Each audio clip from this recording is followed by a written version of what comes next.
in this way.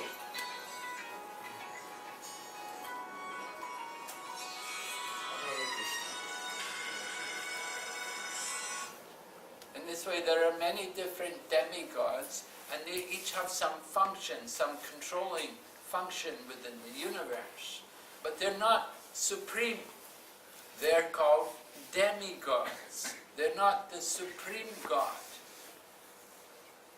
And if we consider gods, even powerful demigods like Shiva and Brahma, if we consider them to be equal to Lord Krishna, to the Supreme Lord Vishnu or Krishna, then this is an offense on our part. And we will not get the real benefit of chanting. If we think, I'm chanting Krishna's name, but it's all, I could chant Shiva's name, I could chant any other name. It's not the same.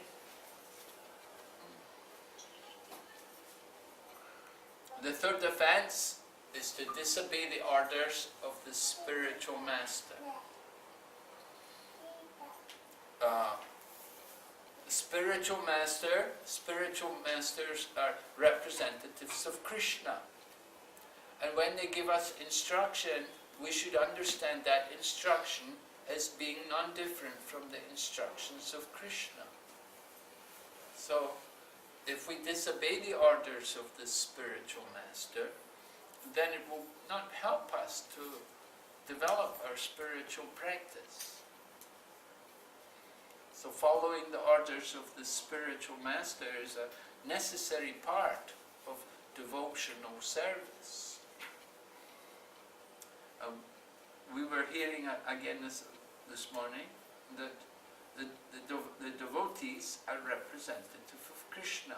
And their instructions are even more important than the instructions of Lord Krishna.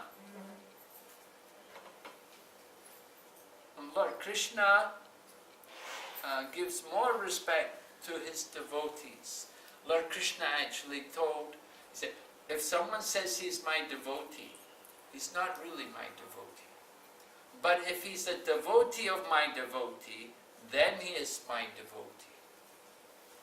Lord Krishna gives a lot of importance to the worship of his devotees.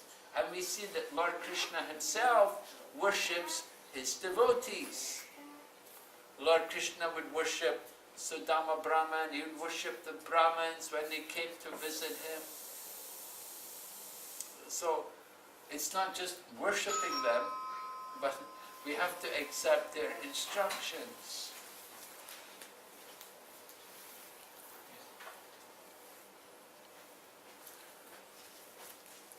So then the fourth offense is to blaspheme the Vedic literature, or any literature in pursuance of the Vedic version.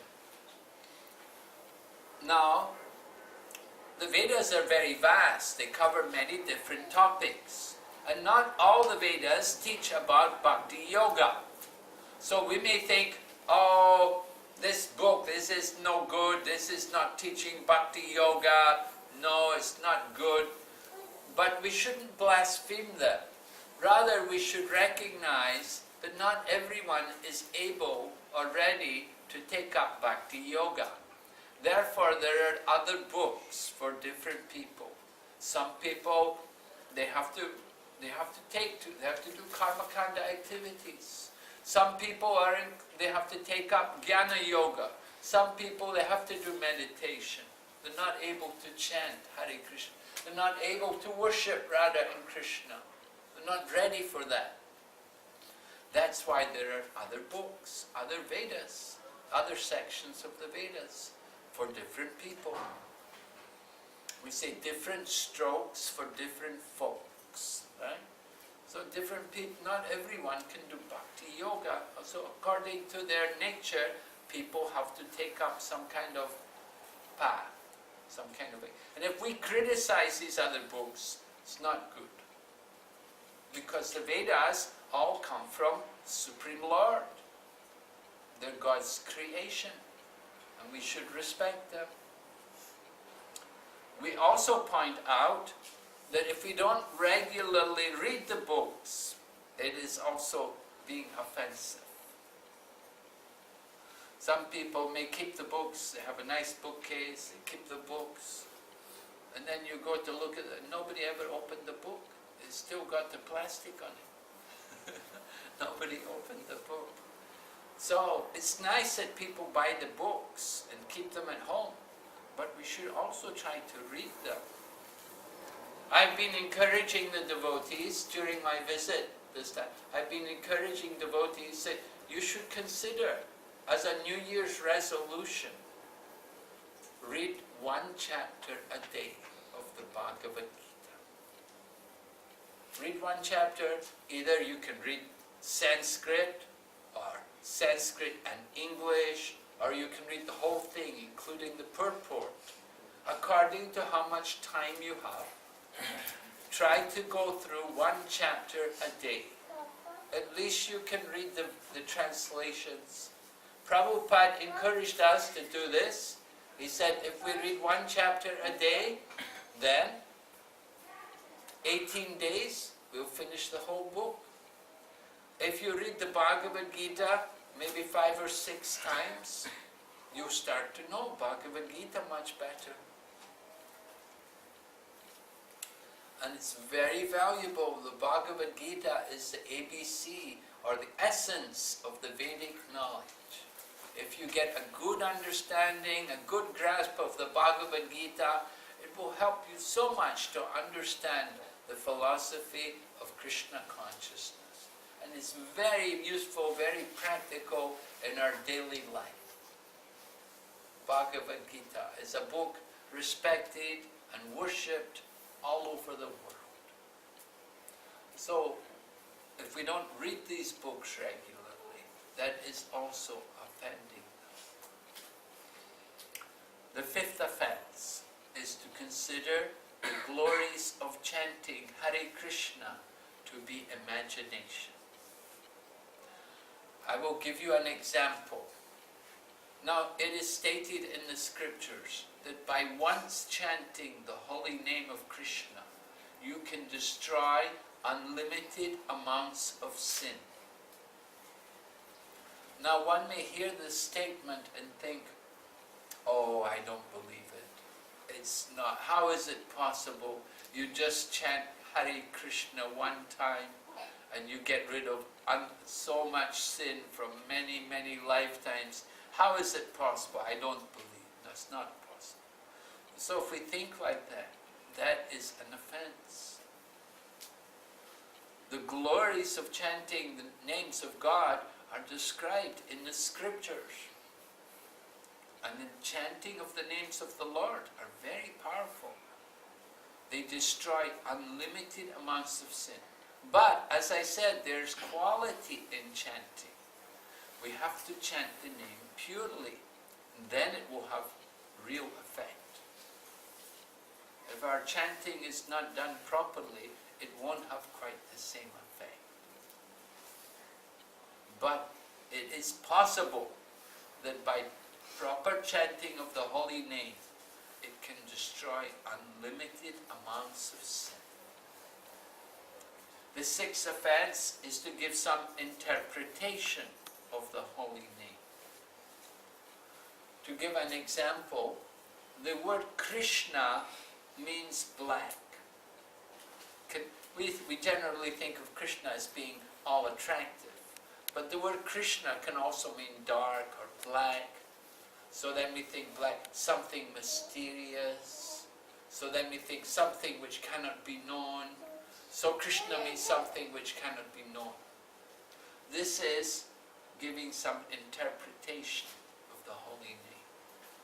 This is an offense. We give an example how we give some interpretation. Just like this, there's a story, the wife told her husband, go to the market and purchase some ghee. So the man went to the market, and when he was in the market, he heard this man say, my oil is as smooth as ghee. So the man thought, oh, I should get oil. But then he heard that someone else say, my oil is as clear as water. So he thought, oh, I'll just get some water. His wife told him to get ghee, and he came home with some water. So he didn't get any pakoras that night. That was giving some interpretation. His wife told him to get ghee, but it became water. So the same way, we should not adulterate the name of Krishna by our own speculative tendencies. We should understand the name Krishna properly as it's described in the scriptures through the teachings of the great acharyas, the great devotees. The seventh offense, a very serious offense, is to commit sin on the strength of chanting Hare Krishna. I just told you that chanting Hare Krishna can destroy unlimited amounts of sin. So one may think, oh, I can make use of that. There's a party tonight. I'll go to the party, and you go to the party, and you know, some people are there and they get you to take a few drinks, you know, or you get into eating some raw foods, wrong foods, things you shouldn't have been taking, you know, as a devotee, some non-vegetarian thing, something terrible. Anyway, I'll chant Hare Krishna. I'll do more chanting tomorrow. I'll make up for it. So, if we think like that, then this is offensive. This is described to be like the bathing of an elephant. The elephant likes to take a bath, and when they come out of the water, they like to roll in the dirt again and cover themselves with mud. In the same way, people, we also have that tendency. Many people go to the holy place. Why do they go to the holy place? To do some pious activities. Why? They want to destroy their sins. They go to the holy place, they give some charity, and then they come away and again continue their sin. Continue with their sins. It is like the bathing of an elephant. People go and bathe in the Ganges, but they continue their sins at the same time. So it does not take effect. So chanting Hare Krishna is very important for devotees, particularly with initiation, that we do not think I will counteract the effect of my sins by chanting Hare Krishna. That's a serious offense. Then the eighth offense is to consider chanting Hare Krishna to be one of the auspicious activities which are described in the Vedas as karmakanda activities. Karmakanda activities mean pious activities which will allow us to enjoy more material life. We may want to have a better situation in this life, or we may be thinking about the next life. That in my next life, I want to have a birth in the heavenly planets. I want to go to Pitri Loka, and I want to enjoy Somaras, and I want to enjoy all the beautiful ladies of the heavenly planets. So I will chant Hare Krishna, and I will get the opportunity to enjoy more. So this is not proper. Chanting of Hare Krishna mantra is not meant for material, for getting material enjoyment, just as a punya karma. But chanting Hare Krishna is meant to be done simply for the pleasure of Krishna. Bhakti yoga means we're working for the pleasure of Krishna. We're not thinking about what I will get. Prabhupada often said, devotion to Krishna means now we have finished our business. No more business, right? Anybody, are you doing business here? If you do business, if you have a business, You know, you give the goods, you have to get paid. If you don't get paid, then how you can do business anymore? You just give the goods and they don't pay you. But that is Bhakti Yoga. Just service to Krishna without thinking what Krishna will give me. The ninth offense is to instruct the glories of the holy name to persons who have no faith in the holy name. We have to be a little careful about what kind of people and who we try to instruct about Krishna consciousness. People should be willing to hear. They should not be offensive or blaspheming. If they don't have faith, then we should not instruct them. They can hear the holy name. We can chant Hare Krishna mantra. We go in the public, we go anywhere and chant Hare Krishna, but we don't tell everyone the glories of the holy name. We don't tell them about the power of the holy name. That is only given to people who have developed a little faith. So first of all, we like people to understand that you're not the body. You have to understand you're a soul. Your soul is a part of God, a part of Krishna. They should understand something about the rules and regulations, the importance of vegetarianism and so on. And then they can understand the glories of the holy name. Then they're ready to understand, to hear more about the holy name of Krishna. So we don't want to be too quick in telling people about the intimate glories of Krishna. And the 10th offense, the last offense, is not to have complete faith in chanting Hare Krishna and to maintain material attachment, even after receiving many instructions in this matter. It's important for us that when we chant, that we develop our attachment for Krishna, for Lord Krishna. We want to be attached to Krishna. If we keep our attachments to material things, then it will be difficult for us to become attached to Krishna. Just like if you get in a boat and you row the boat, but the boat is still tied to the side of the river. Of course, nowadays people have these bicycles. You know, you have the bicycle in your room, and it doesn't go anywhere. There's no wheels, it's just pedals, you know. Just for exercise, it's like that. You know, you're pedaling, you don't go anywhere, but you do a lot of exercise. So people row boats sometimes, they don't go anywhere. So chanting, you could do your chanting, like if we keep a lot of attachment, we may be chanting, but we're still holding on, we haven't let go, we don't let go of the material. So how will we get the spiritual if we don't let go of the material? We have to let go to hold on to the spiritual. Still, one more thing, a very important thing, that one should be very careful to chant with proper attention.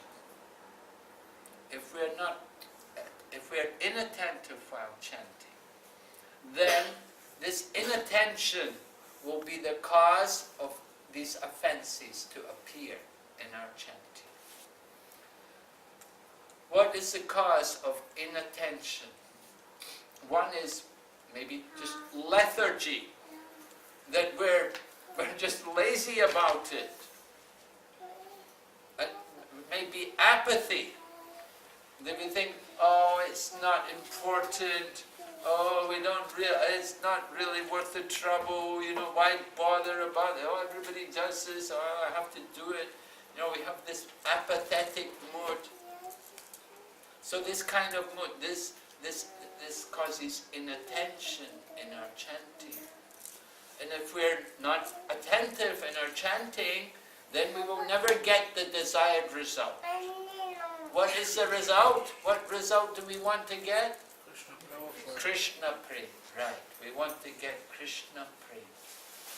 So this is important for us to understand these 10 offenses.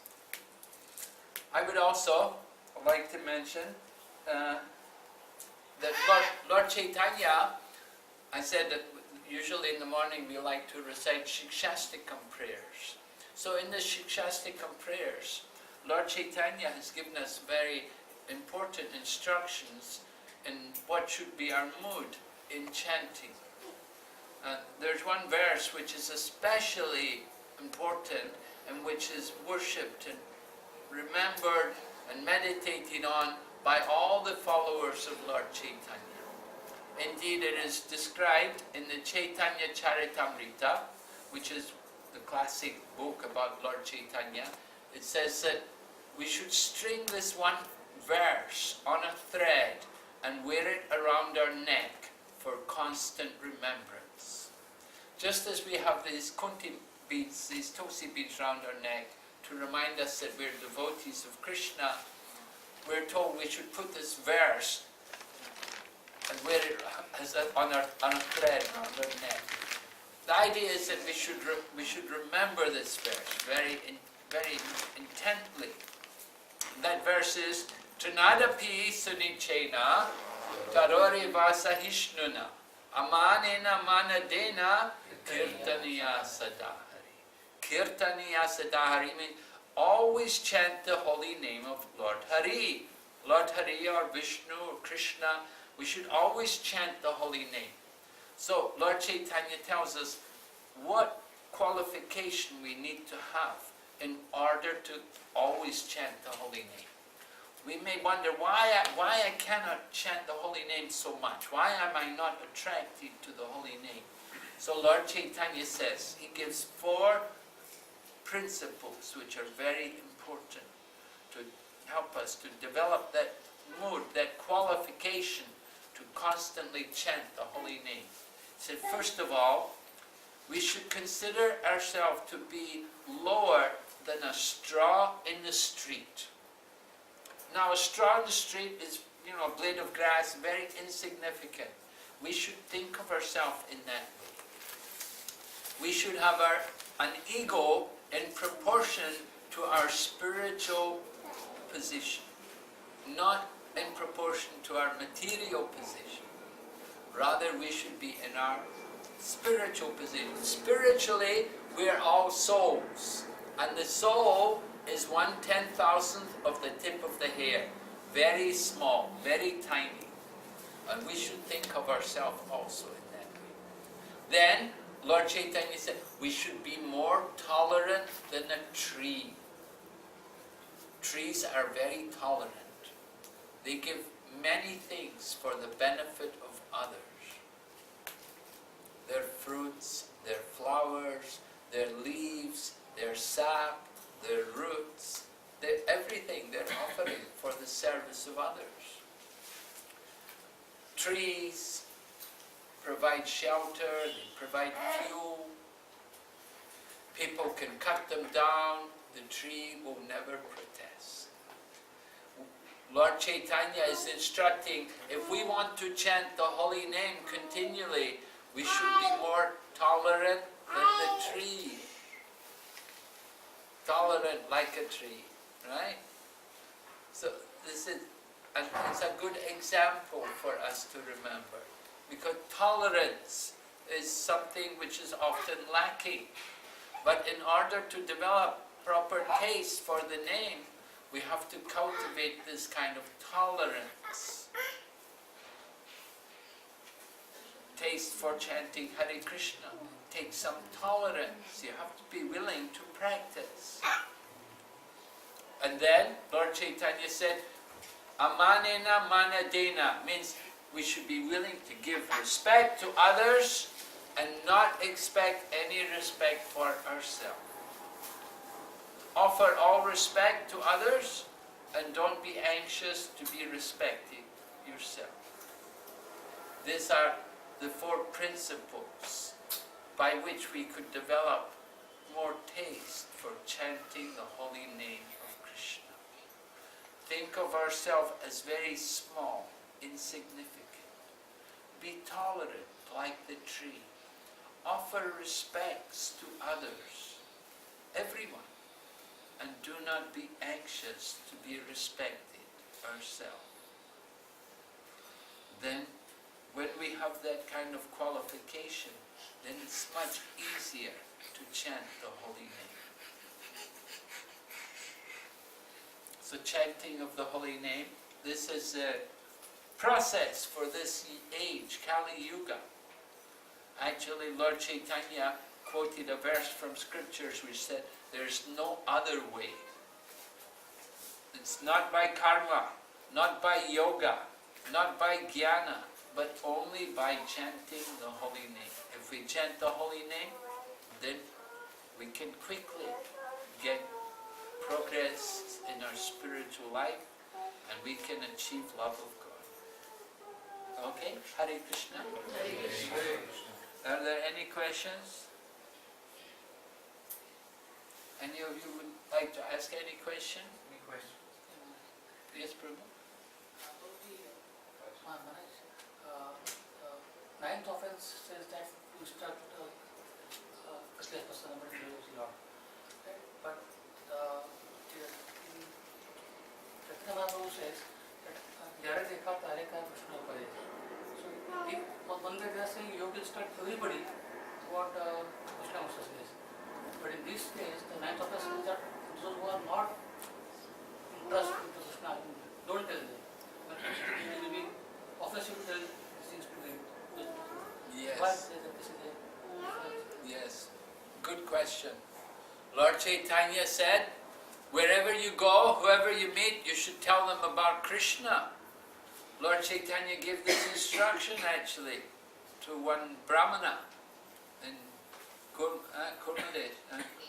Kurmashetra. Yeah. So the ninth offense says we should not instruct the glories of the Lord to faithless people. Is there a contradiction there? No, the ninth offense said we don't instruct the intimate glories of the Lord to people. We have to give, but we can give anyone basic knowledge of Krishna. We can teach anyone, you're not the body, you're a part and parcel of God, you're a spirit soul, part of Krishna. We can tell anyone like that.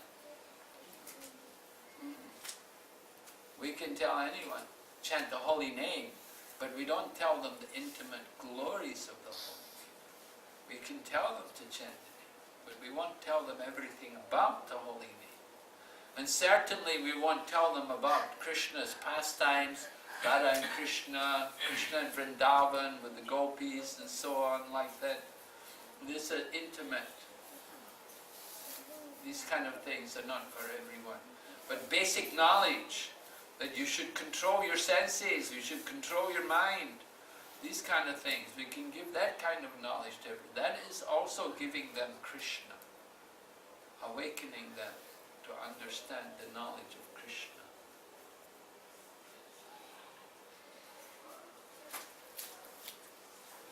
Maharaj, the 10th offense is not to chant with attachments. It's practically impossible actually not to have. So does it become an offense to while we're chanting and there are still some attachments? Well, that attachment can be purified in relation to Krishna.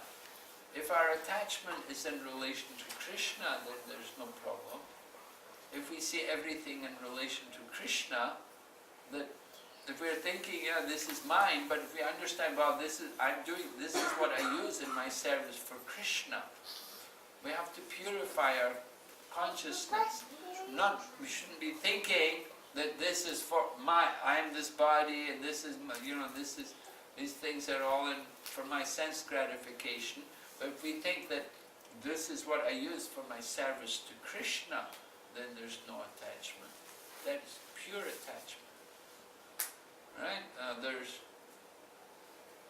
There's two kinds of renunciation. Right? Falgu Vairagya and Yukta Vairagya. Falgu Vairagya is giving up something. But Yukta Vairagya is to give up being the enjoyer and to use it for the service of Krishna.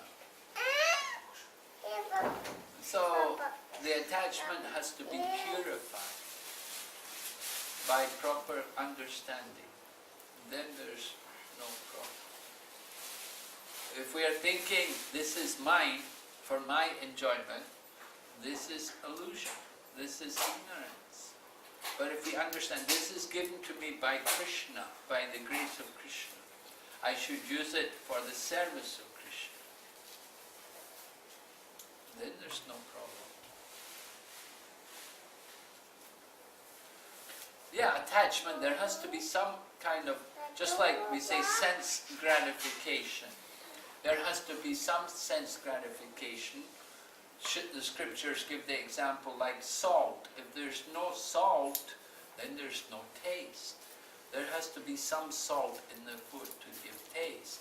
Not too much and not too little. It should be the proper amount. In the same way, sense gratification is there, but it should be regulated. We don't say don't eat. We say eat Krishna Prasadam.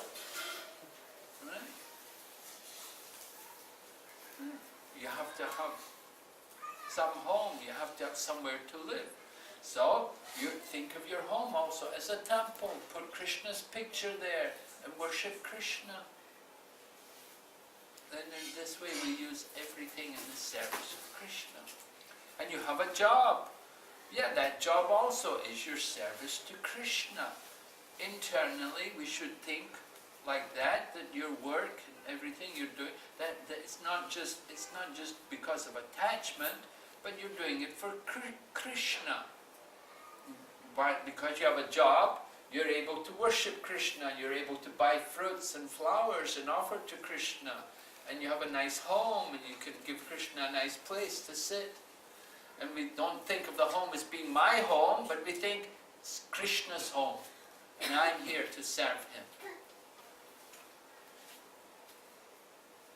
Like that, try to purify the attachment with the proper consciousness. What I also meant, also understood what the attachment part is. I mean, you have children and wife also as attachments, and then we need to ensure that that also then needs to be taken in the proper context of Krishna being the center for even those relationships. Yes, yeah. Devotee is not neglectful. You have to take care for the family. That Krishna has given you the responsibility.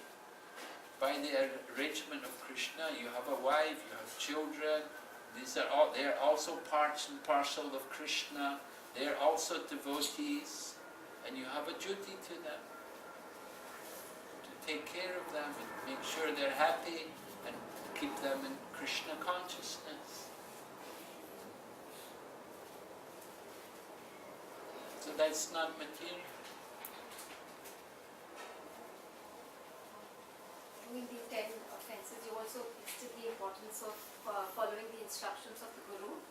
But those of us who don't have a Guru, but we would aspire to have a Guru, what are the basic, how would you guide us on that? So the preliminary step in coming to Krishna consciousness is, first of all, take shelter of Prabhupada. Srila Prabhupada is the founder Acharya, and he is the spiritual master for all of the members of ISKCON. Initiated or not initiated, before initiation, first step is to take shelter of Srila Prabhupada. And think of Prabhupada as your spiritual master. And read, of course, we're reading his books, and we're in his society, and we're following his instructions, and we take shelter of Prabhupada for some time, and then after some time, then we can think more about taking initiation. And the initiation should be given by someone who is following Srila Prabhupada. So he won't be teaching you anything different, that you're already doing everything under Srila Prabhupada's direction. But still you need to have also a living guru. Prabhupada is the founder Acharya, and he's giving also instruction, but we need to have also the guidance from a living person as well, so that you can do after some time. First, take shelter of Prabhupada and follow the principles and do the chanting, and then after some time, then you should be hearing from different devotees, and you will develop a natural attraction or relationship with one of them. The person whose instructions are giving maybe different, like today there was Bhakti Vidyapurna Maharaj, Govinda Maharaj, and then sometimes His Holiness Jaipataka Maharaj comes here, and then His Holiness Bhakti Vikas Swami Maharaj comes here. So they're all giving you teaching, they're all giving you instruction. So you will develop, hopefully you'll develop a relationship, you may get personal instruction from them, and you will know which person is becoming more prominent in your spiritual practice. Then you can take shelter of that person, and you can request them that you would like to take initiation. But first of all, take shelter of Srila Prabhupada and hear and take instruction from as many people as you can. Try to hear, get the association, get guidance from all of these senior devotees.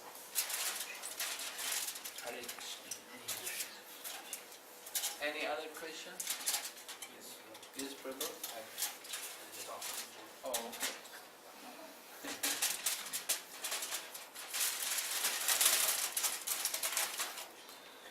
As you said, criticizing the scriptures, and they will give that example where people in different modes, they follow different segments of Vedas and they follow karma kand, and so even at times when we say they are karmis, so that tend amounts to an offense. Well, a karmi is actually a pious person. Sometimes we use the word karmi, meaning he's a vikarmi. He's not a, he's doing a lot of sin. But if someone is actually a karmi, he's pious and So that he's becomes following an the offense. Vedas. So that becomes an offense when you say he is a karmi. Generally we hear. Yeah, it's not a very nice, Not, not a very nice thing to say. even when we speak in general, people following Bible or Quran, and when people even comment on the scriptures. So what's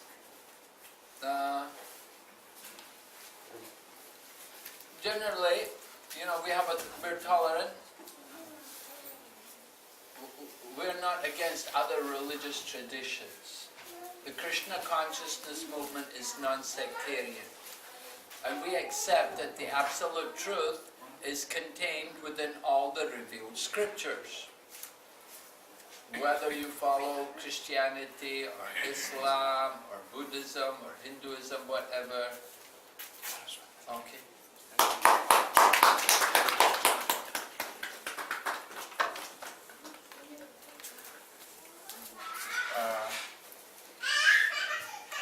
We accept that the absolute truth is in also these scriptures. And we are not exclusive. We don't say you can only Krishna conscious devotees can go back to Godhead. Only Krishna conscious people can develop love of God. No, we accept the absolute truth is there in all the scriptures. But of course we have the highest respect for our own tradition. The Vedic knowledge, the teachings which is given by Sri Chaitanya Mahaprabhu, Lord Krishna, Srila Vyasadeva, that this is the highest, the greatest philosophy, the greatest depth of knowledge which is available. The other traditions, they're not giving so much. It's like a pocket dictionary compared to the full dictionary. Pocket dictionary will give a simple meaning, But if you have the big dictionary, you get a very detailed, elaborate explanation of every word. So Maharaj, when we speak to Christians, they say in Bible it is written, you don't get a birth again. They debate on that and they talk about that it's written in Bible. And then Even in Quran. that becomes a very tricky situation. Like you say, no, it's wrong, it's what is written. Well, generally, Prabhupada told us that in talking to Christians, that if they don't agree that you should be a vegetarian, then don't discuss anymore. The first thing is they have to admit that you have to be a vegetarian. If they won't agree to that, you don't need to talk anymore. Don't waste your time. Actually, originally in the Greek, in the Dead Sea Scrolls, incarnation was there. It was in the Bible, but it was edited out. Because the early Christians considered that if there's reincarnation, people will always say, oh, we'll wait till the next birth, the next birth. We want. So they took it out of the Bible. But initially it was there in the Bible.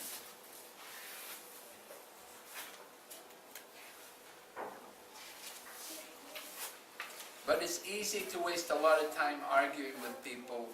You have to concentrate on particular essential items. And Prabhupada, in talking to people like Christians, he would always pin them down.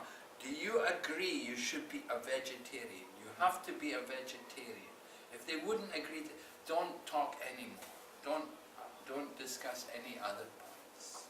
Not worth it.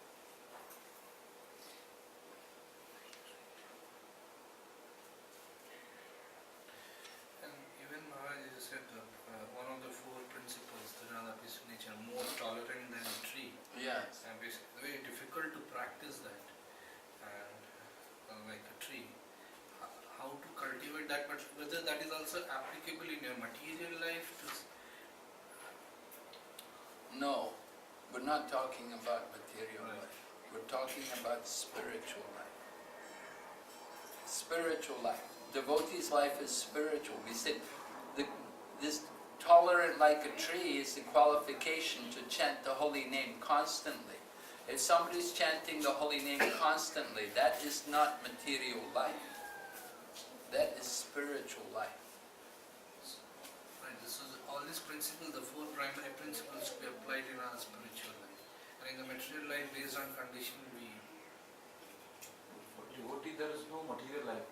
Everything is spiritual. That's right.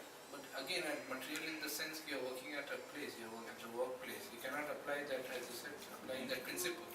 Devotees work, of course. Devotees work. All the devotees work. Devotees are not idle people. But we work in Krishna consciousness. We should have our Krishna consciousness. But internally, at least within, internally we should understand the work in relation to Krishna. That consciousness has to be there, that I'm working for Krishna. I'm not just working for my sense gratification. I'm working for Krishna. Krishna explains this in the Bhagavad Gita.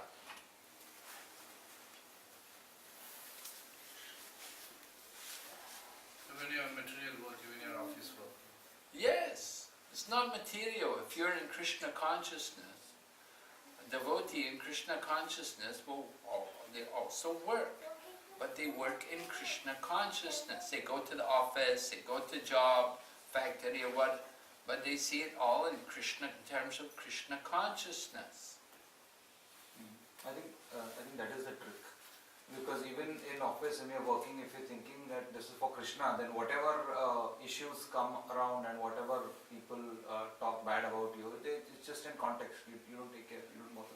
You may be doing the same work as any ordinary materialistic person.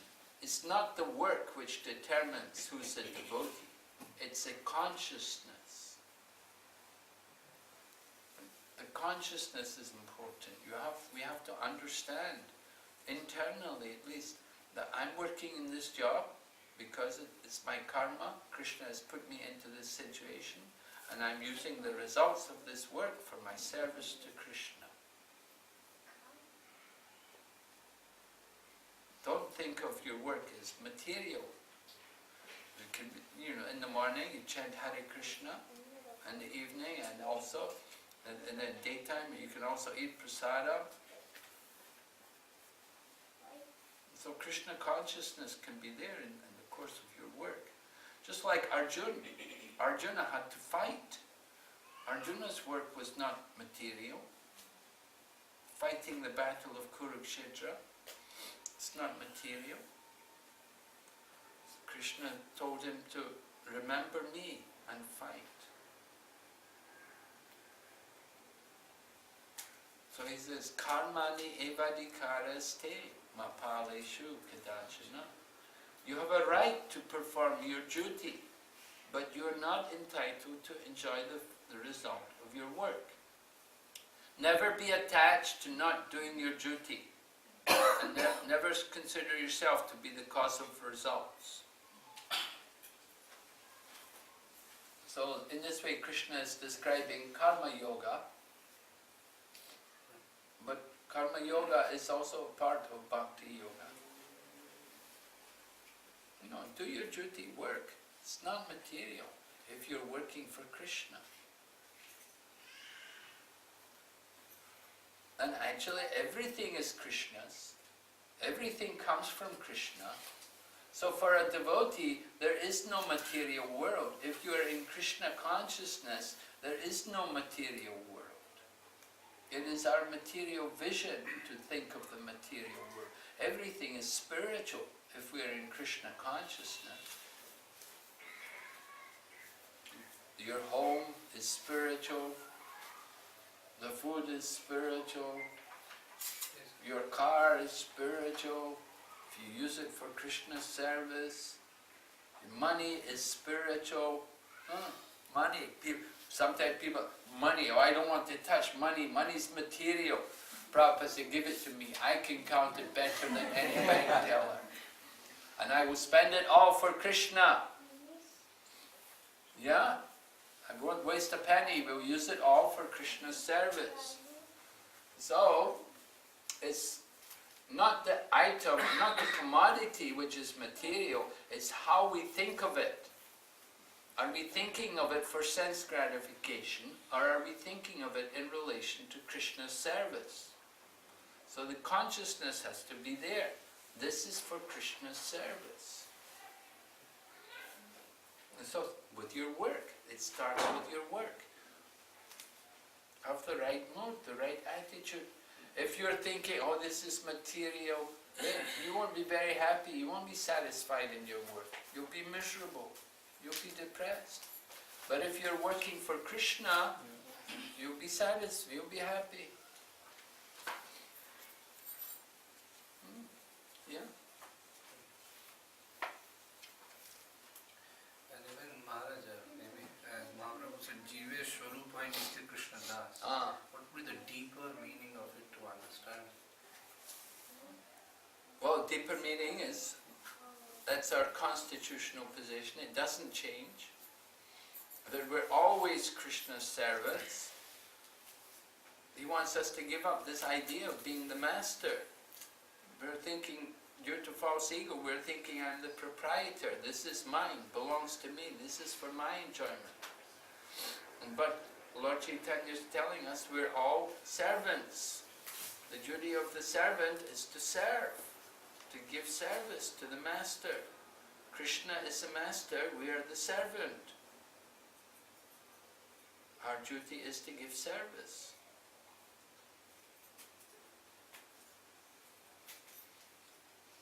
And don't worry if the master is going to take care of you or not. Sometimes we worry, oh, what will Krishna give me? Krishna will take care. Whatever he gives, we're happy. Devotees get pleasure in service. The pleasure comes in being the servant. There's more pleasure in being the servant than in being the master. So Lord Chaitanya is reminding all of us. Because the material disease is to think, I am the proprietor. I am the enjoyer.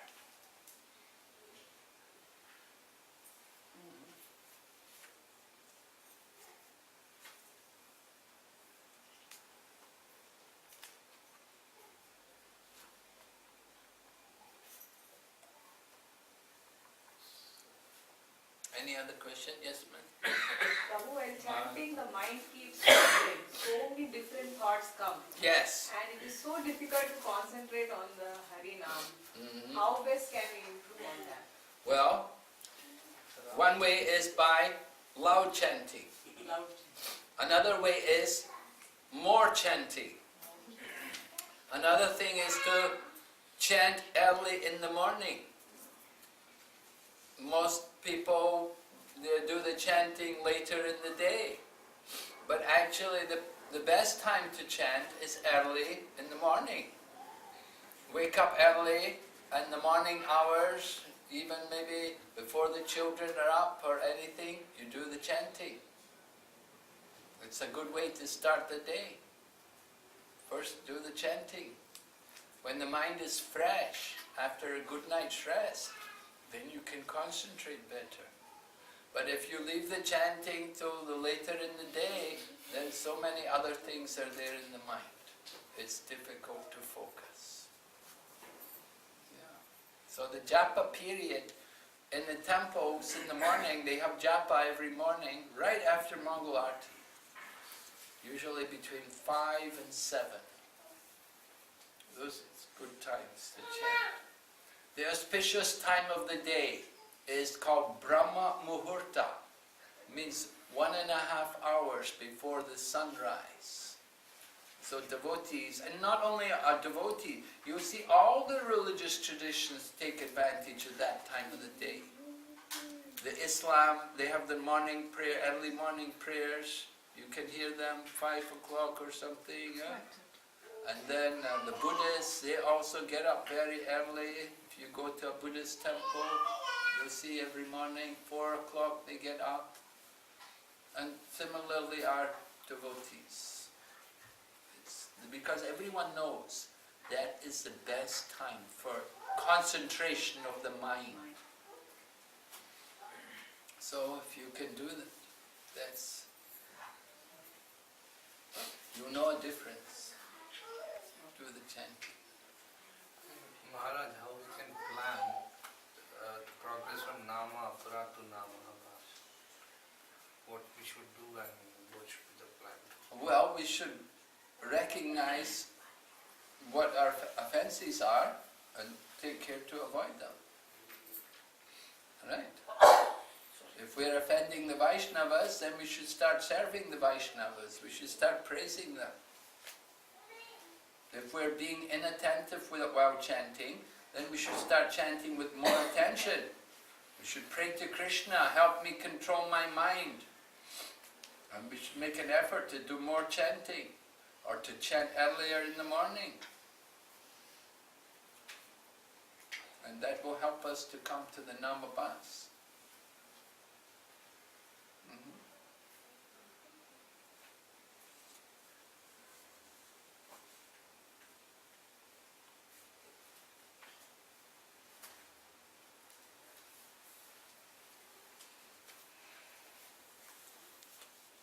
Any other questions?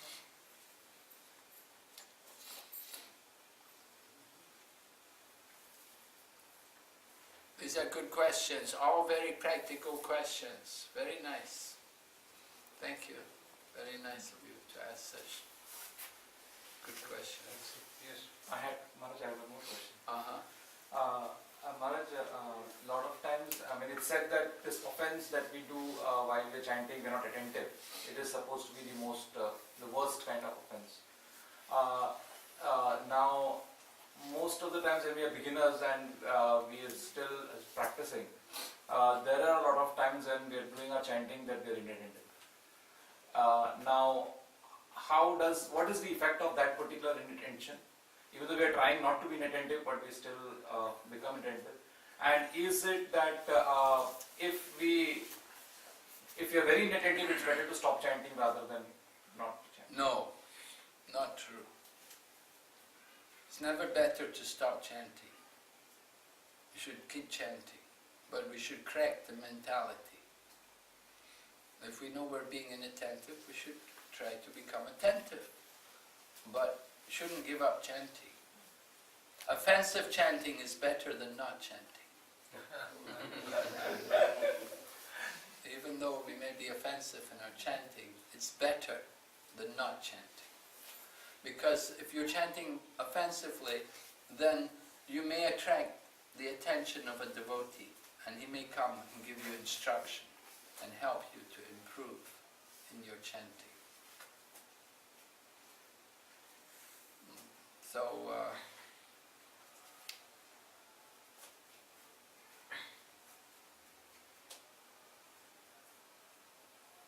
we have the effect of inattentive chanting. The effect of inattentive chanting is we don't get the desired result. You're not going to get Krishna praying. You just keep chanting. And I said the effect of inattentive chanting is that maybe other offenses will come. And that means like, maybe we start offending devotees, or maybe we think, we think that we can counteract our sin, do something sinful and counteract it by chanting, like that. Inattentive chanting will cause us to commit more offenses in our chanting.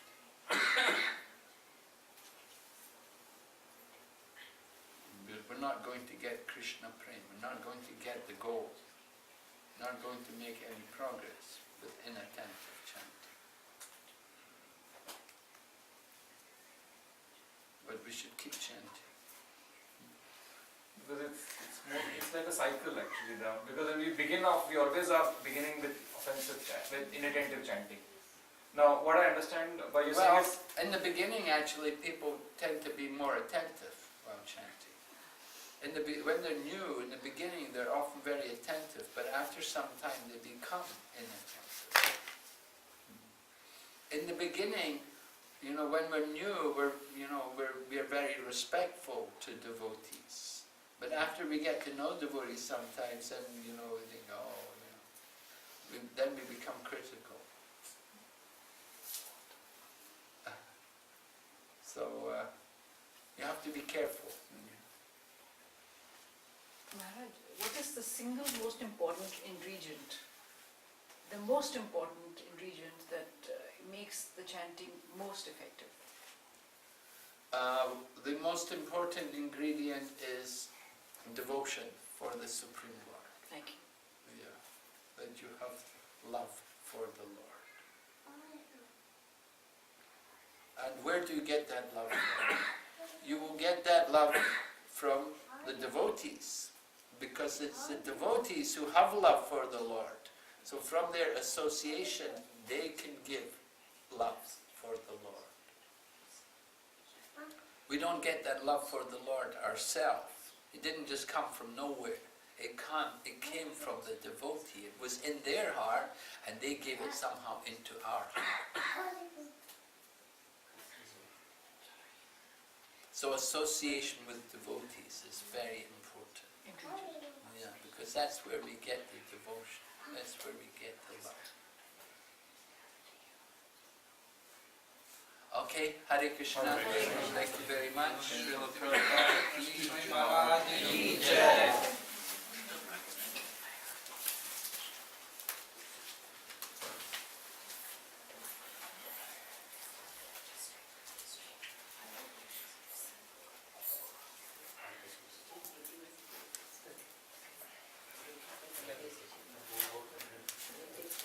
Maharaj, can we another question?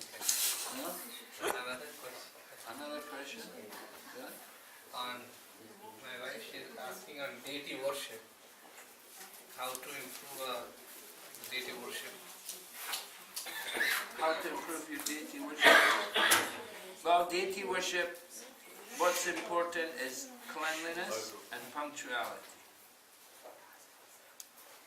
Cleanliness and punctuality.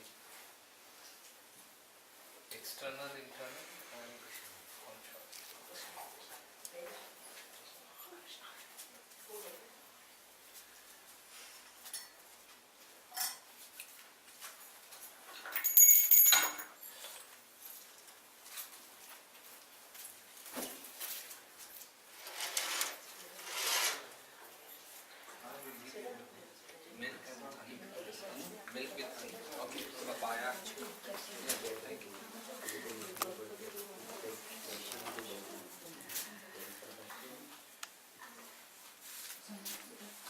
start chanting, should we lay more importance to quality or quantity?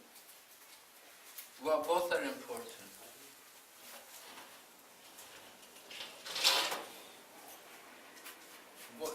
You want both. You want quality and quantity.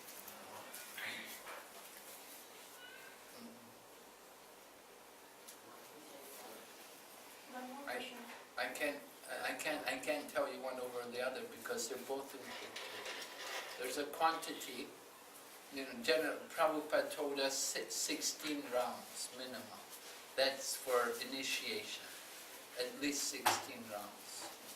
So that's the quantity, the minimum quantity. And the quality is avoiding these offenses. That's how we gauge the quality. Chanting with proper care and attention, pronouncing the mantra properly, and calling the name with love. Some people may say your name, but they may not say it very nicely, Maybe the policeman or something, they don't say the name very nicely. But we want to cultivate a loving relationship with Krishna. So we have to call Krishna's name with feeling from the heart. Shouldn't be mechanical.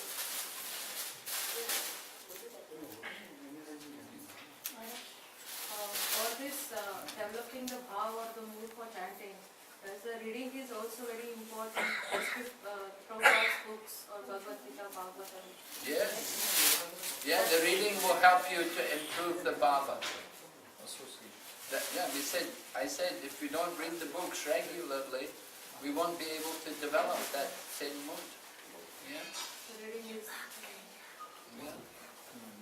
If you don't read, then more important than reading is discussing with the devotees.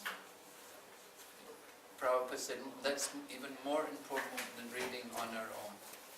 At least once a week you want to be with devotees and have a class or some discussion.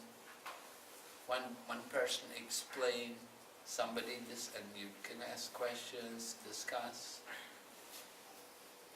That's very important for us. It will help us to improve the quality of our chanting. Another thing which helps to improve the quality of our chanting is Sankirtan. Having nice kirtan. Like today, Govinda Maharaj was chanting so nicely, you can feel the potency of the holy name. So I'm sure if you go on Friday to the program, you'll also feel the enthusiasm, the spiritual potency. And it helps to give us more taste for chanting. Teaching also is we are giving the class to others, or teaching others about Krishna consciousness. That will also help them. Yeah, we have to have Krishna consciousness ourselves to give it. We're going to preach, we have to have some Krishna consciousness ourselves, then we can give. Maharaj, how to overcome the anarthas? By chanting Hare Krishna, by doing devotional service, by engaging fully, by surrendering fully to Krishna. Then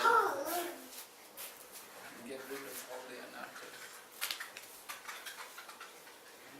Maharaj, suppose like Mataji, we are in the kitchen in the morning, 5 o'clock, because the children are going to school 6:30. So between 5 to 6:30, we are in the kitchen preparing the lunch for the children. After that, we are doing the lunch and breakfast for the lunch. So whether can they do the chanting during such kind of preparation in the kitchen? It is inattentive chanting, I think. Yeah, of course you can do the chanting anytime. There's no rules in chanting, but generally we say, it's an auspicious time in the day to chant in the early morning, but of course it may not be practical for everyone. The children have to go to school, they have to cook for them, of course. So they have to chant later. Yes.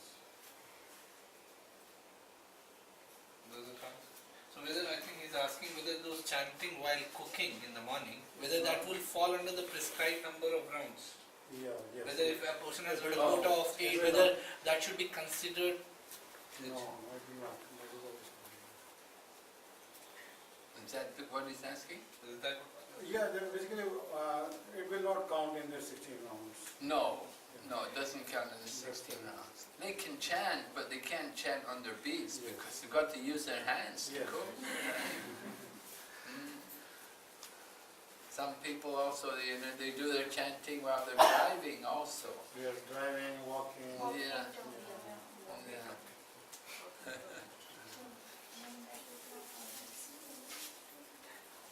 Prabhu, we can go for a japa walk in the morning or Oh something. yes, That's definitely, yeah. Prabhupada did also, and the acharyas also recommend that. You can go for a walk and chant japa. Chanting you can do anytime, but those chanting will not be counted in the 16 rounds. do we have to be sitting in front of the temple, or if it, Anywhere. No, there's no rules about it. You can do it anywhere, anytime. Anytime. I think the idea is if you are maximum attentive while you're walking, but maybe you are maximum attentive while you're sitting in front of the tree. So it depends on how you are comfortable in giving attention to the name. Yeah. Yeah, we want to be careful about, the handphone, we go and the rounds get disturbed, so many calls in the middle of our japa, So sometimes you can switch off your handphone when you're doing your japa. You don't want to be too distracted in the course of the japa. And also when you have children need a lot of attention. You can't do your japa and at the same time take care of a child. And sometimes husbands, some wives, their husbands complain. They come home from work and the wife says, I'm doing my japa, your supper's in the fridge or something. And so, it's not very good. You have to remember your responsibilities. If you have a husband, you have children like that, you have to do your duty, you have to take care. You can't say, I'm doing my japa. You have to do your japa when they're at work or when the children are at school, when they're sleeping.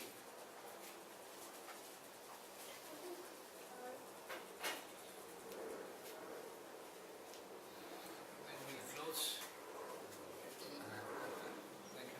Hare Krishna.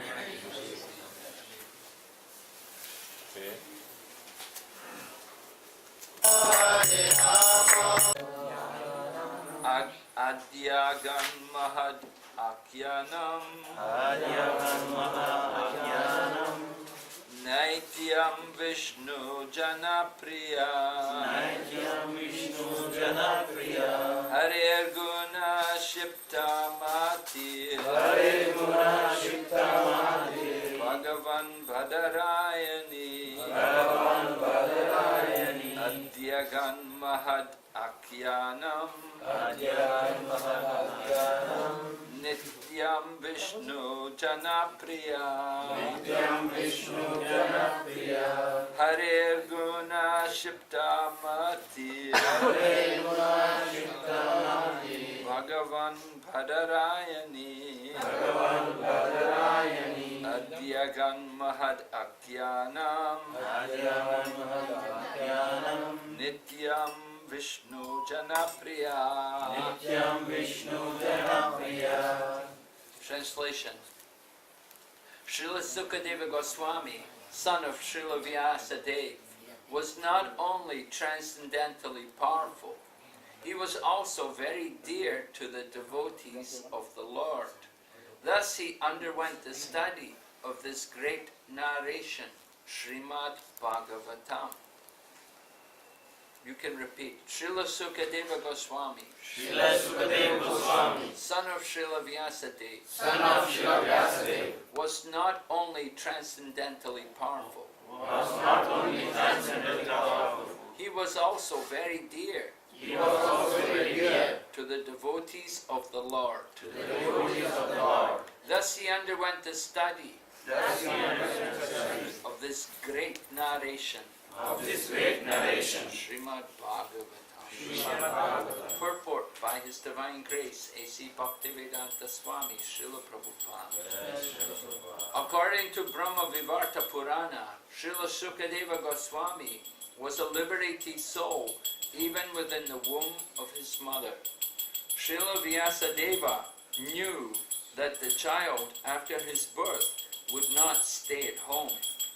Therefore, he, Vyasadeva, impressed upon him the synopsis of the Bhagavatam so that the child could be made attached to the transcendental activities of the Lord. After his birth, the child was still more educated in the subject of the Bhagavatam by recitation of the actual poems.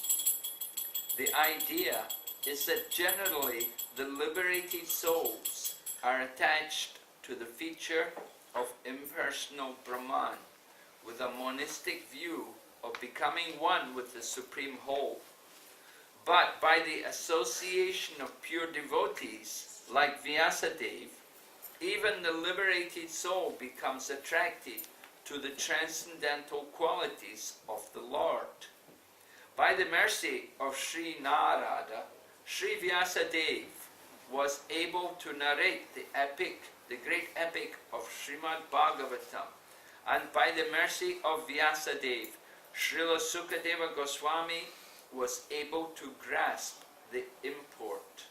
The transcendental qualities of the Lord are so attractive that Srila Sukadeva Goswami became detached from being completely absorbed in impersonal Brahman and positively took up the personal activity of the Lord.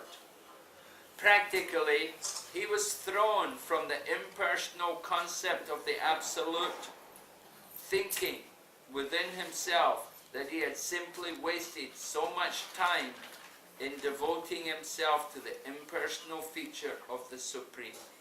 Or in other words, he realized more transcendental bliss with the personal feature than the impersonal. And from that time, not only did he himself become very dear to the Vishnu Janas, or the devotees of the Lord, but also the Vishnu Janas became very dear to him. The devotees of the Lord, who do not wish to kill the individuality of the living entities and who desire to become personal servitors of the Lord, do not very much like the impersonalists.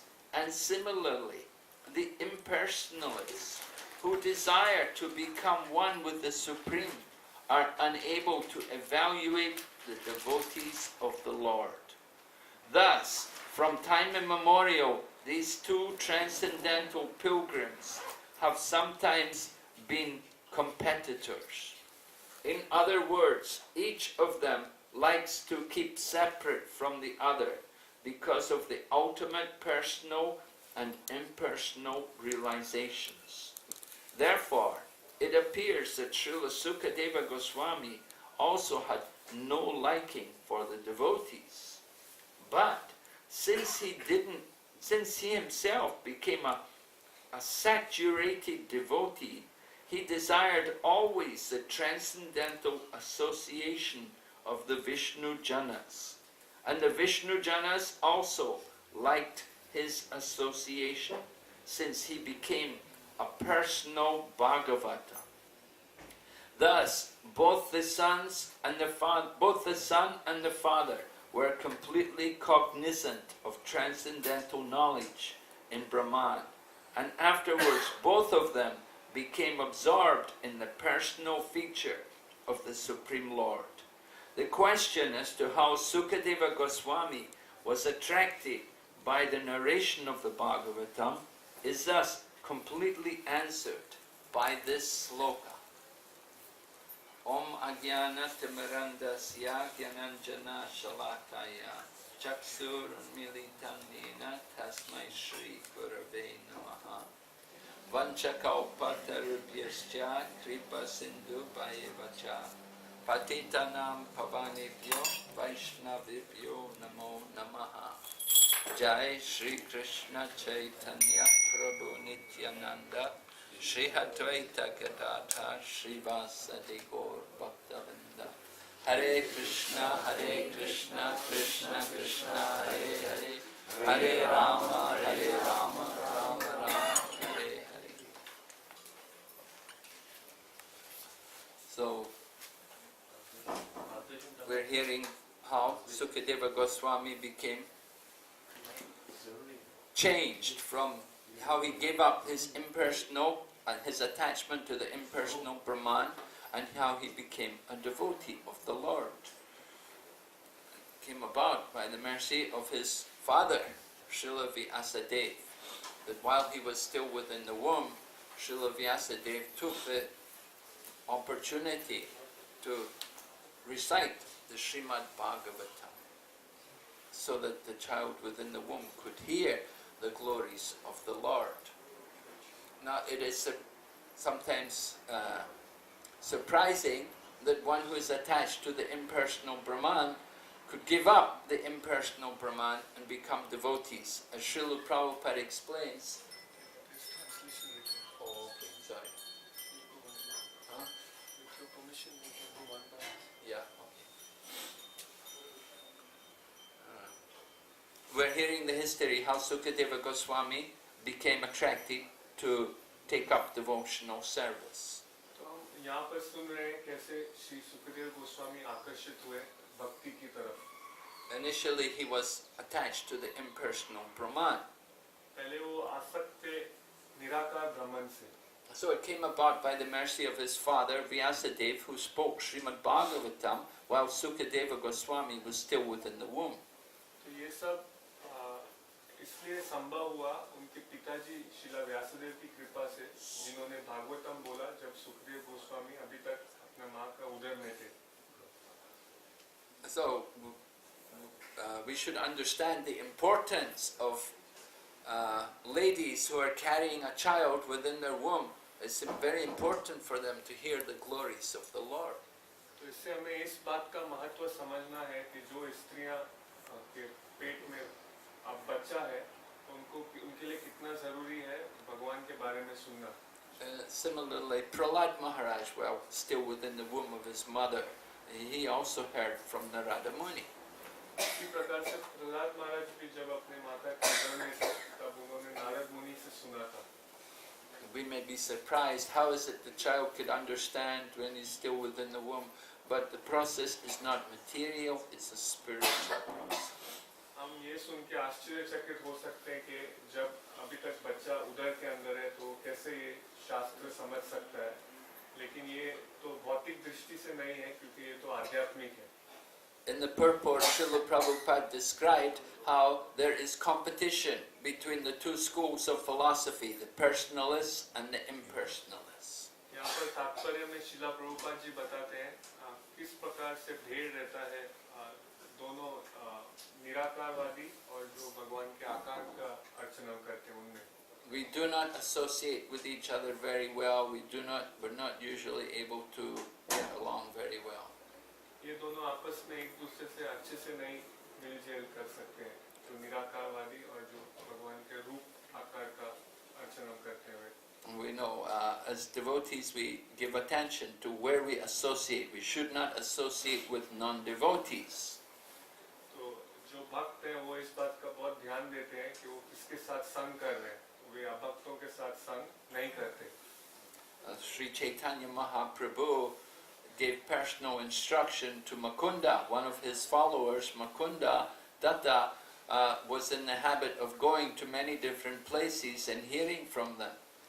इस विषय में श्री चैतन्य महाप्रभु जी ने मुकुंद दत्ता जी को कई आदेश दिए, क्योंकि वे आदि थे हर बहुत जगह जाके सुनने के लिए.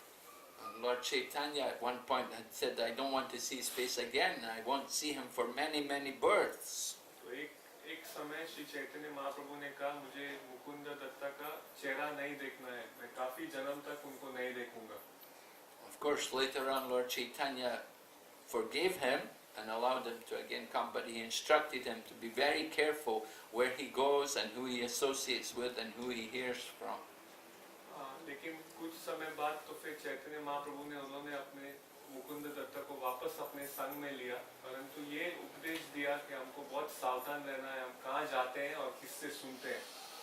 Because Lord Chaitanya Mahaprabhu has instructed, that he has told us that the impersonalists are, the Mayavadis are aparadis, and we should not associate with them. Shri Chaitanya Mahaprabhu ने हमें बताया है कि जो मायावादी हैं वे अपराधी हैं और हमें उनका संग नहीं करना चाहिए. As devotees, we have to try to act on the madhyam level, the intermediate level of devotional service, and we distinguish between who's worthy of giving mercy to and who we should avoid. तो भक्तों की तरह, एक साधक की तरह हमें मध्यम स्थिति पर रहना चाहिए, जहाँ पर हम भेद करते हैं कि कौन कृपा के योग्य है और किससे हमें दूर रहना चाहिए. And so even though Mayavadis may be speaking on Bhagavad Gita or some such book which we are familiar with, we don't want to hear from them because they will simply give their own impersonal commentary. तो जो कि मायावादी भी ऐसे कोई शास्त्र से ही बात करते होंगे, जिन शास्त्रों के बारे में हमने भी सुना है, परंतु उनसे नहीं सुनना है क्योंकि वो अपना ही कुछ बनावटी बात बोलते हैं शास्त्र के ऊपर, जो तत्व ज्ञान है वो नहीं बोलते. But although Sukadeva Goswami was attached to the impersonal Brahman, he was attracted to hear the glories of the Supreme Lord. Sukhdev जो गोस्वामी जी जो निराकार ब्रह्मन के प्रति आकर्षित थे, फिर भी वो आकर्षित हुए भगवान के लीलाओं और गुण के बारे में सुनने के लिए. And this is confirmed by the Atmarama verse, the famous sloka which is in the Srimad Bhagavatam. और ये और स्पष्ट किया गया है उस श्लोक से जो आत्माराम श्लोका है, जो श्रीमद् भागवतम में जिसका वर्णन है. Atmaramas chamunayo nirgranta apirukrami kurvanti ahitakim bhaktim itambuta guno hari. That even though they're Atmarama meaning liberated soul, they're taking pleasure in the self, but they're attracted, they will be attracted to hear the glories of the Lord as described in Srimad Bhagavatam. तो यहाँ पर महाराज जी ने वो श्लोक बोला, आत्माराम श्लोक, श्रीमद् भागवतम में आता है कि यदि कोई व्यक्ति आत्माराम स्थिति पे है, वो केवल स्वयं में आनंद लेता है, वो भी आकर्षित होता है भगवान के बारे में सुनने के लिए. And the fact that Sukadeva Goswami was attracted, away from, he gave up the impersonal Brahman and became a devotee, is a proof of this statement. और ये बात इस चीज से स्पष्ट होता है कि सुखदेव गोस्वामी जी जो पहले निराकार ब्रह्मन से आकर्षित थे, उन्होंने भी भगवान के बारे में सुन के वो भक्त बन गए और जो निराकार ब्रह्मन के प्रति आकर्षण था उससे निकल के अब वो भक्ति में लगे. We saw also similarly the four Kumaras, that they were also impersonal, they were Brahmagyanis, but they also became devotees. यही चार कुमारों के साथ भी हमने देखा है कि वो भी पहले ब्रह्मवादी थे, परंतु बाद में वो भी भगवान के भक्त बने. So we should understand there's a distinction between Brahmagyanis and Mayavadis. Mayavadis are actually offenders against the Lord, but the Brahmagyanis are not offenders. They just don't know. They're attached to the impersonal Brahman, but they have not understood the personal feature. यहाँ पर हमें ये समझना है कि ब्रह्मवादी और मायावादी में क्या अंतर है. तो मायावादी तो अपराधी हैं, ब्रह्मवादी अपराधी नहीं है, लेकिन उन्होंने सिर्फ भगवान का स्वरूप के बारे में अभी तक नहीं समझा, परंतु जो मायावादी हैं वो तो अपराधी.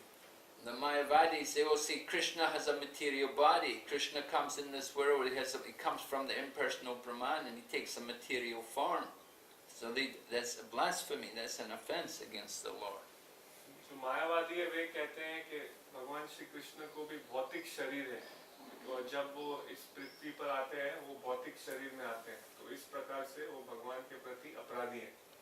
But the Brahmagyanis, they're just attached to the impersonal Brahman. They just want to get liberation from the material existence, and they only know about the impersonal Brahman.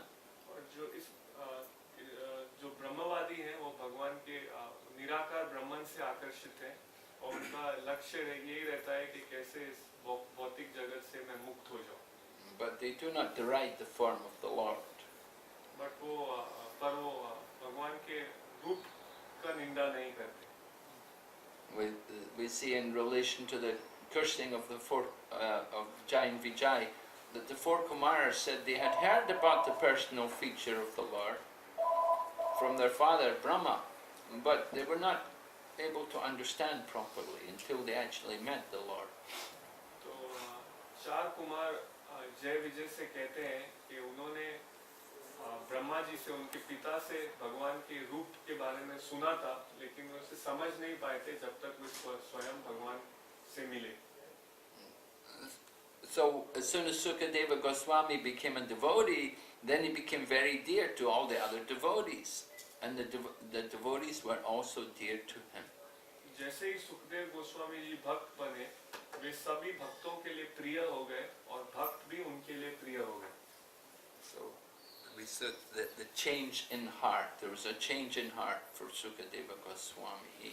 He gave up his attachment to the impersonal Brahman, and he became attached to the devotees and to the process of devotional service. तो इस प्रकार से हम देख सकते हैं कि श्री सुखदेव गोस्वामी के हृदय में अंतर हुआ.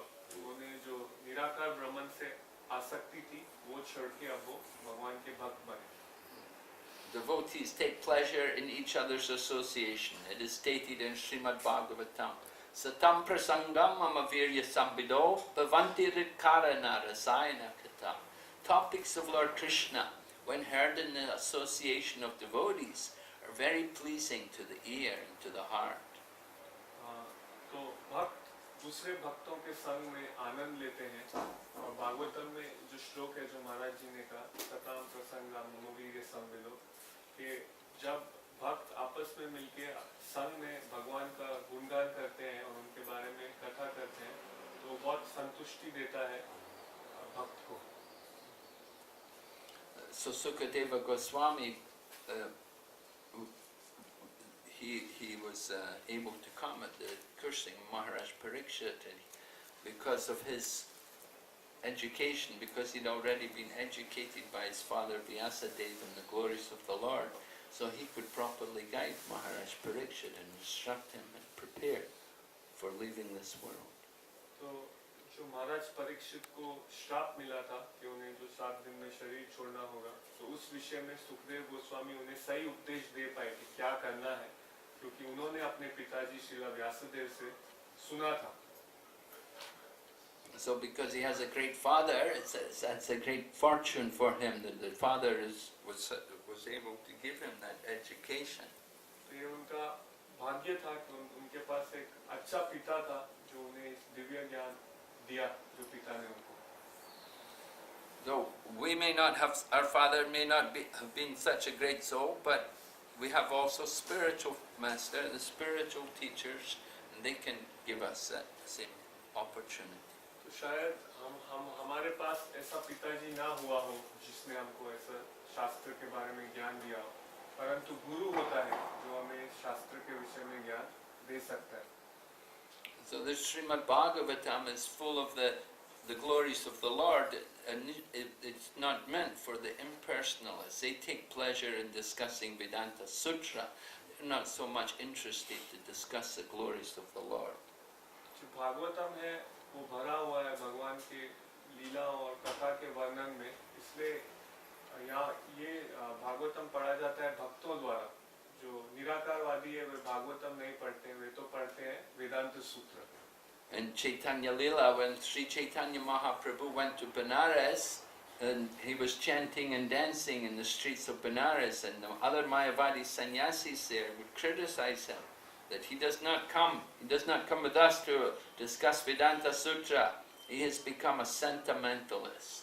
तो जब चैतन्य महाप्रभु बनारस में संकीर्तन करते थे, नाचते जाते थे, तो जो बाकी मायावादी हैं वो उनकी निंदा करते थे कि ये हमारे साथ नहीं आ रहा है वेदांत सूत्र पढ़ने के लिए, तो ये अभी शास्त्र नहीं पढ़ रहा है, ये तो बस मन के अभाव में कीर्तन कर रहा है. So then it was arranged that all the sannyasis were invited to one Brahmana's home, and at that time Chaitanya Mahaprabhu met with Prakasananda Saraswati. तो एक बार ऐसा हुआ था कि सब सन्यासियों को मायावादी के घर में बुलाया था और उस समय श्री चैतन्य महाप्रभु का मुलाकात हुआ प्रकाशानंद सरस्वती से। When Sri Chaitanya Mahaprabhu came to the home, then he took a very humble position and he sat in the doorway where people's feet were being washed. जब चैतन्य महाप्रभु उन मायावादियों के घर पे पहुंचे तो उन्होंने एक बहुत ही विनम्र स्थान लिया और वो उस स्थान में बैठे जहाँ बाकी सब वहाँ पे आए हुए अपना पैर धोते हैं। But when he sat there, he exhibited, his body exhibited a great effulgence. And Prakasananda Saraswati, seeing the effulgence of Lord Chaitanya Mahaprabhu, he was attracted to him, and he gave him some attention. He requested him, please don't sit in the doorway, please come inside. तो जब चैतन्य महाप्रभु उस स्थान पर बैठे जहाँ सब अपना पैर धोते थे तो उन्होंने अपना दिव्य शरीर से बहुत तेज आया, तो जो देख के प्रकाशानंद सरस्वती आकर्षित हुए उनके प्रति और उन्हें कहा आप उठिए, यहाँ नहीं बैठिए, अंदर आके हमारे साथ बैठिए।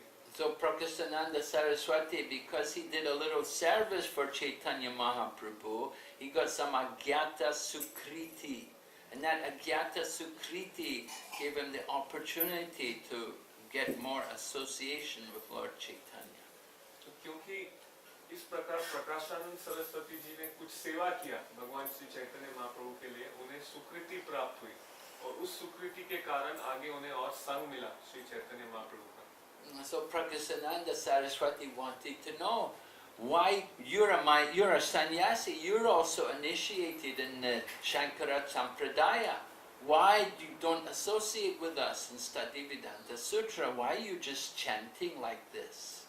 तो प्रकाशानंद सरस्वती ने चैतन्य महाप्रभु से पूछा, तो आप भी एक सन्यासी हैं, आप भी इसी संप्रदाय में आपका भी दीक्षा हुआ है, तो क्यों आप हमारे साथ मिलके वेदांत सूत्र नहीं पढ़ते हैं? So at that time Chaitanya Mahaprabhu told him that my spiritual master said I am a fool and I cannot understand Vedanta. He told me just to chant Krishna mantra. उस समय चैतन्य महाप्रभु ने कहा उनको कि मेरे गुरु महाराज जी ने मुझे देखा तो मैं एक मूर्ख हूँ, मैं तो वेदांत सूत्र नहीं पढ़ सकता, इसलिए उन्होंने मुझे कहा तो तुम सिर्फ कृष्णा मंत्र का जप करो। So then Prakasananda Saraswati tried to explain Vedanta Sutra to Lord Chaitanya, but then Lord Chaitanya explained it to him. फिर वहाँ पर प्रकाशानंद सरस्वती ने प्रयास किया चैतन्य महाप्रभु को वेदांत सूत्र समझाने के लिए, परंतु चैतन्य महाप्रभु ने प्रकाशानंद सरस्वती को वेदांत सूत्र समझाया। Because Sri Chaitanya Mahaprabhu is Lord Krishna himself. He's the source of the Vedic knowledge. He knows all the conclusions of the Vedas.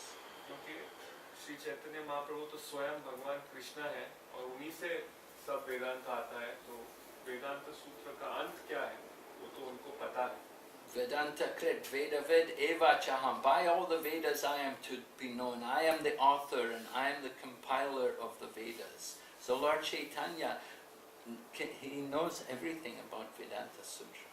तो भगवद गीता में ये जो महाराज ने श्लोक बताया अभी वेदांत कृत वेदांत वेदेव चाहम, कि वेदांत सब वेदांत से मैं ही समझा जाना चाहिए, कृष्णा ने बोला है, और इस वेदांत का जो रचना किया है वो भी मैं हूँ। तो इस प्रकार से चैतन्य महाप्रभु को तो वेदांत सूत्र पूरा पता है। Oh, so Lord Chaitanya was taking a very humble mood when he said that my spiritual master said I'm a fool and I cannot understand Vedanta. He was instructing the Mayavadi philosophers, the Mayavadi sannyasis, that they're wasting their time studying Vedanta Sutra. तो यहाँ पर श्री चैतन्य महाप्रभु ने बहुत विनम्र स्थान लिया जब उन्होंने ये कहा कि मेरा गुरु ने मुझे तो मूर्ख देखा और मायावादियों को ये समझाना चाहा कि वो अपना केवल समय बर्बाद कर रहे हैं ऐसे ही वेदांत सूत्र पढ़कर। Actually, the Srimad Bhagavatam is the actual commentary on the Vedanta Sutra. If we want to understand Vedanta Sutra, we can understand it best by reading Srimad Bhagavatam. तो वास्तव में तो श्रीमद् भागवतम असली टिप्पणी है वेदांत सूत्र पे। अगर हमें वेदांत सूत्र समझना है तो हम श्रीमद् भागवतम पढ़ के समझ सकते हैं। the Vedanta Sutra was compiled by Srila Vyasadeva, and Srila Vyasadeva has given his own commentary on Vedanta Sutra in the form of Srimad Bhagavatam. वेदांत सूत्र का तो रचना किया था शिला व्यासदेव ने, और शिला व्यासदेव ने अपना टिप्पणी दिया है ये श्रीमद् भागवतम के रूप में. If someone writes a book, the best person to explain the book is the person who wrote the book. यदि कोई पुस्तक या किताब लिखता है, तो जो उस पुस्तक या किताब को सबसे अच्छे से समझा सकता है वही होता है जिसने उसको लिखा है. So Srila Vyasadeva wrote Vedanta Sutra and he has explained it in the Srimad Bhagavatam. तो शिला व्यासदेव ने वेदांत सूत्र लिखा और उन्होंने इसको समझाया है श्रीमद् भागवतम में. But these Mayavadi sannyasis, they take Vedanta Sutra and they will try to understand it by the power of their own mind and by their speculation and come to all kinds of conclusions about the meaning. तो ये जो मायावादी हैं, ये क्या करते हैं, ये ऐसे भागवतम को पढ़ते हैं लेकिन इसको समझने का प्रयास करते हैं अपने मन के हिसाब से और बहुत अलग प्रकार के नतीजे पर पहुंचते हैं. But the best way to understand Vedanta Sutra is by studying Srimad Bhagavatam. वास्तव में सही तरीका है वेदांत सूत्र समझने का श्रीमद् भागवतम को पढ़ के. And it was hearing the Srimad Bhagavatam which brought Sukadeva Goswami away from just the impersonalism and the attachment to the Brahman and gave him a fuller understanding of the absolute truth in all phases. Not only Brahman but Paramatma and Bhagavan. ये श्रीमद् भागवतम ही है जिसे पढ़कर श्री सुखदेव गोस्वामी निराकार ब्रह्म जिससे वो आसक्त थे, वो आसक्ति से निकलकर आप भगवान के प्रति आसक्त हुए, क्योंकि श्रीमद् भागवतम में पूर्णता से भगवान के बारे में बताया गया है, केवल निराकार ब्रह्म ही नहीं परंतु परमात्मा और भगवान भी. The impersonalists, they give a lot of emphasis on the statement Sarvam Kalvidam Brahma. They say everything is Brahman. That there's only Brahman. But the Vaishnava understanding is there's not only Brahman, but there's also Paramatma and Bhagavan. तो जो ये निराकारवादी हैं वो इस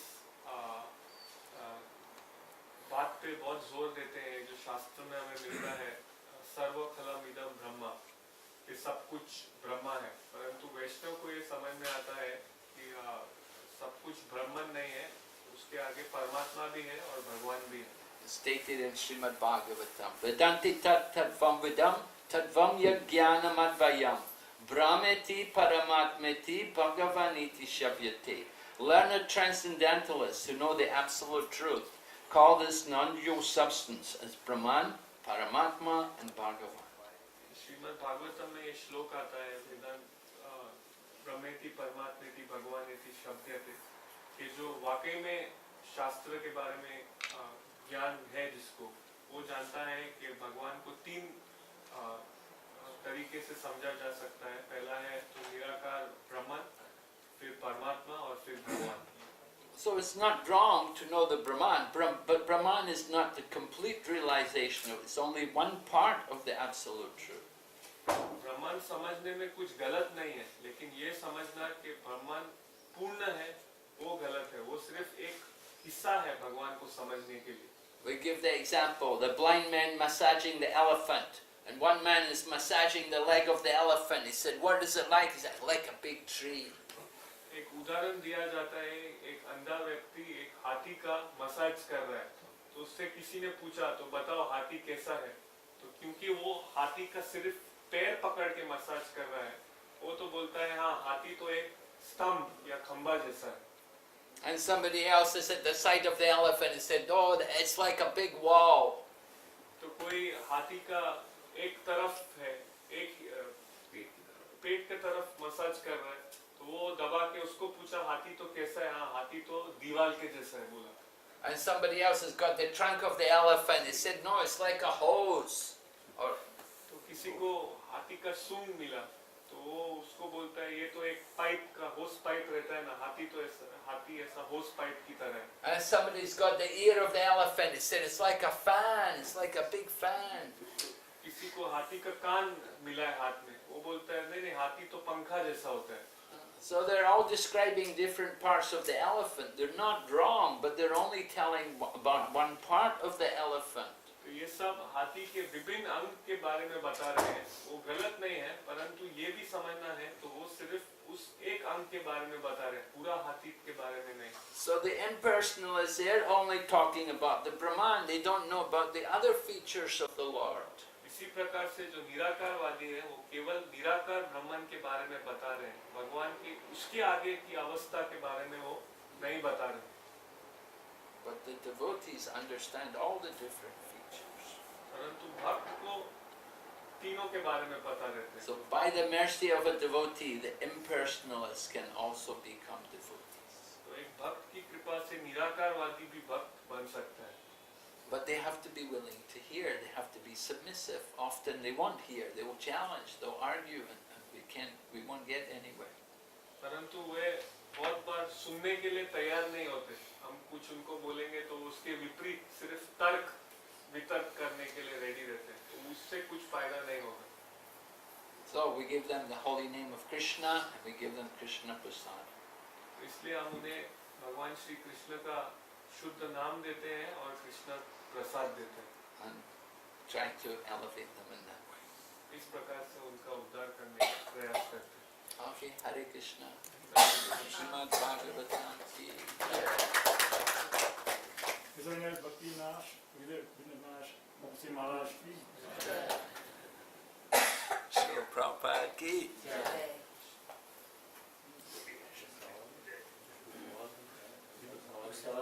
किसी को कोई प्रश्न पूछना है?